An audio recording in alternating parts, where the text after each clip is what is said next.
Ang kuntani paglingaw-lingaw sang isa ka menor de edad sa Banwa sang Alimujan nangin isa ka trahedya matapos ini nga makuryente. Ginbawian sang kabuhi ang 12 anyos nga lalaki matapos na kuryente sa barangay Ubudan, Alimujan, Iloilo pasado las 12 sang udto Hunyo 9, 2025. Sa interview sang K5 News FM kay Police Captain Marion Asparo, ang officer in charge kon OIC sang Alimujan Municipal Police Station, ginpahayag sini nga naghampang sang burador sa talamnan ang menor de edad sa riin ini ang nagsangit sa linya sang kuryente. Sa ila investigasyon, posible pilit nga ginbutong sang biktima ang uluyatan sang burador, tubtob nga natandog ang linya sang kuryente. Dugang pa nakitan gid lamang ini sang iyahay mata nga nahagmakan na sini ang linya sang kuryente, sa diin ini ang nakaangkon sang pila sa palad, butkon kag dughan.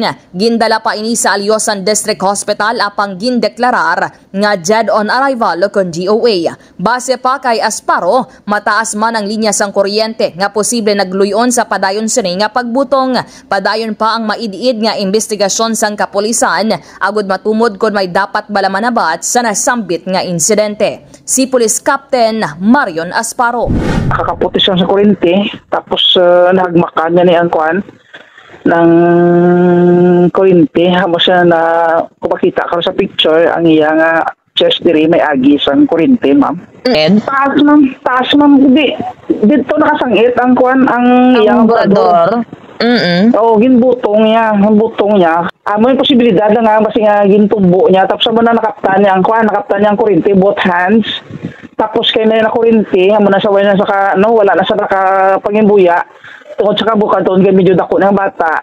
Nagloy-loy ng kuryente kag nahapan niya ang kuryente, ma'am mo. Sa karon, nagapadayon ang maid-id nga investigasyon sang kapulisan agud matumod kung mayara bala sang dapat manabat sa nasambit nga insidente. Report nagikan sa Alimujan, Iloilo. Ini si ka K5 Kim Montaño Caluyo para sa Kampiyon nga Balita, Serbisyo Publiko kag Kalingawan sa Iloilo. Number 1 na kita, K5 News FM.